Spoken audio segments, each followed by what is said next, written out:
નમસ્કાર દોસ્તો, સુરેન્દ્રનગર જતી એસટી બસના કંડક્ટર સાથે બનેલી ઘટના. ચોમાસાની એક તોફાની સાંજ હતી. અમદાવાદ ગીતા મંદિર બસ સ્ટેન્ડથી સુરેન્દ્રનગર જતી એસટી બસ પેસેન્જરોથી ચિક્કાર ભરેલી હતી. બસના કંડક્ટર તરીકે 32 વર્ષના વિનેશભાઈ ફરજ પર હતા.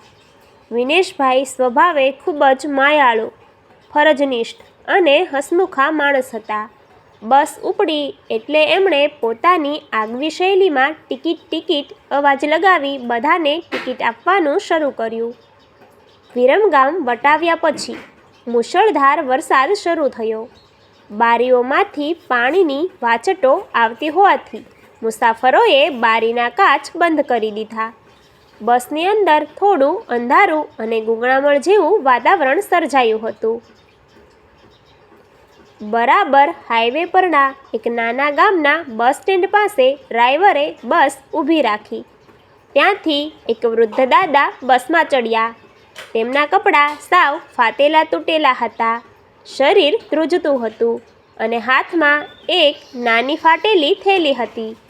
તેઓ બસના દરવાજા પાસે જ ઊભા રહી ગયા કારણ કે અંદર બેસવાની કોઈ જગ્યા નહોતી. વિનેશભાઈએ તેમની પાસે જઈને નમ્રતાથી કહ્યું, દાદા, અંદર આવી જાઓ. ક્યાં જવું છે તમારે? દાદાએ ધ્રુજતા અવાજે કહ્યું, બેટા, મારે સુરેન્દ્રનગર જવું છે, પણ મારી પાસે ટિકિટના પૂરા પૈસા નથી. મારી પાસે માત્ર 20 રૂપિયા છે. મને બસમાં બેસવા દઈશ? નિયમ પ્રમાણે અડધી ટિકિટના પૈસા વગર કોઈને પ્રવાસ ન કરાવી શકાય. જો ચેકિંગ આવે તો વિનેશભાઈની નોકરી જોખમમાં મુકાઈ જાય. પણ વિનેશભાઈના દિલમાં દયા જાગી. તેણે ખિસ્સામાંથી પોતાના પૈસા કાઢી દાદાની આખી ટિકિટ ફાડી દીધી અને ટિકિટ દાદાના હાથમાં આપી દીધી. એટલું જ નહીં, પોતાના કંડક્ટરની સીટ ખાલી કરીને દાદાને ત્યાં માનભેર બેસાડ્યા. દાદાની આંખોમાં આંસુ આવી ગયા. તેમણે ધ્રુજતા હાથે વિનેશભાઈના માથા પર હાથ મૂકી આશીર્વાદ આપ્યા. બેટા, તારું ભગવાન ખૂબ ભલું કરશે. રાત્રિના લગભગ 10 વાગ્યા આસપાસ બસ સુરેન્દ્ર નજીક પહોંચવા આવી. વરસાદ હજુ પણ ચાલુ જ હતો. અચાનક એક અંધારા વળાંક પર બસની સામે એક મોટો ટ્રક ખોરવાઈને ઊભો હતો. ડ્રાઈવરે અચાનક બ્રેક મારી, પણ રસ્તો લપસણો હોવાને કારણે બસ રોડની સાઈડમાં ઉતરી ગઈ અને એક મોટા ખાડામાં ફસાઈ ગઈ. બસ એક તરફ નમી ગઈ હતી.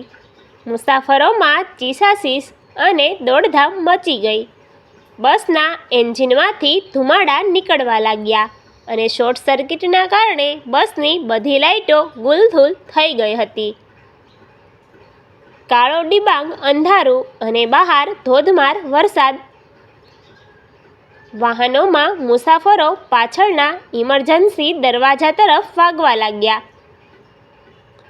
જેના કારણે ત્યાં નાસભાગ મચી ગઈ.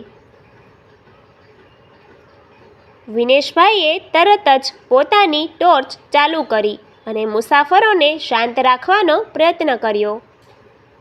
તેઓ સૌપ્રથમ પેલા વૃદ્ધ દાદા પાસે ગયા, પણ આશ્ચર્યની વાત એ હતી કે દાદા પોતાની સીટ પર નહોતા. વિનેશભાઈએ વિચાર્યું કે કદાચ તેઓ અંધારામાં ક્યાંક પડી ગયા હશે. તેમણે બસનો લોખંડનો દરવાજો ખોલવાનો પ્રયત્ન કર્યો, પણ તે જામ થઈ ગયો હતો. બસ ગમે ત્યારે પલટી ખાઈ શકે તેમ હતી. બરાબર એ જ સમયે બસની બહારથી કોઈએ જોરથી લાકડાના ફટકા મારીને ડ્રાઈવર સાઈડનો કાચ તોડી નાખ્યો. બહાર ટોર્ચના અજવાળામાં પેલો વૃદ્ધ માણસ ઊભો હતો.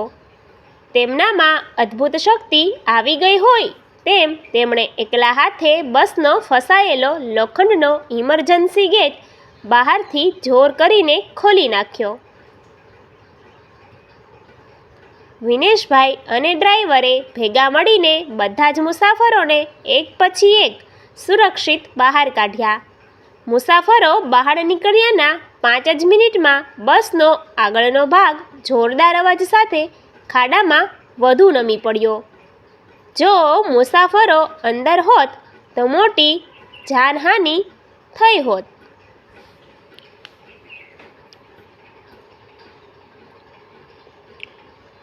બધા મુસાફરોનો જીવ બચી ગયો હતો. વિનેશભાઈએ હાશકારો અનુભવ્યો અને પેલા દાદાનો આભાર માનવા માટે તેમને શોધવા લાગ્યા. તેમણે આસપાસ ઊભેલા લોકોને પૂછ્યું, બેટા, ઇમરજન્સી ગેટ ખોલવાવાળા દાદા ક્યાં ગયા હતા? પણ ત્યાં હાજર કોઈ મુસાફરે એ દાદાને બહાર જોયા જ નહોતા. ડ્રાઈવરે કહ્યું, મેં કાચ તૂટતો જોયો, પણ ત્યાં કોઈ માણસ નહોતો. એ તો આપમેળે જ તૂટ્યો હોય તેવું લાગતું હતું. વિનેશભાઈ ચોંકી ગયા. તેમણે પોતાની બેગ ખોલીને જોયું તો જે ટિકિટ તેમણે દાદાને આપી હતી તે ટિકિટ કંડક્ટરના કેશબોક્સની અંદર પરત પડેલી હતી અને તેની ઉપર ભીના અક્ષરે લખેલું હતું, તારી માનવતાની ટિકિટ મને મળી ગઈ બેટા, તારી ફરજ પૂરી થઈ. વિનેશભાઈ સમજી ગયા કે વૃદ્ધ દાદાના રૂપમાં બીજું કોઈ નહીં પણ સાક્ષાત સુરેન્દ્રનગરના ચોટીલાવાળા ચામુંડામાં કે ભગવાન પોતે તેમની પરીક્ષા લેવા અને મુસાફરોની રક્ષા કરવા આવ્યા હતા. આ ઘટના પછી વિનેશભાઈની એસટી વિભાગમાં બહુ મોટી પ્રશંસા થઈ. આજે પણ સુરેન્દ્રનગર રૂટ પર મુસાફરી કરતા લોકો વિનેશભાઈની આ સત્ય જેવી લાગતી ચમત્કારિક વાર્તા ગર્વથી યાદ કરે છે. Thank you.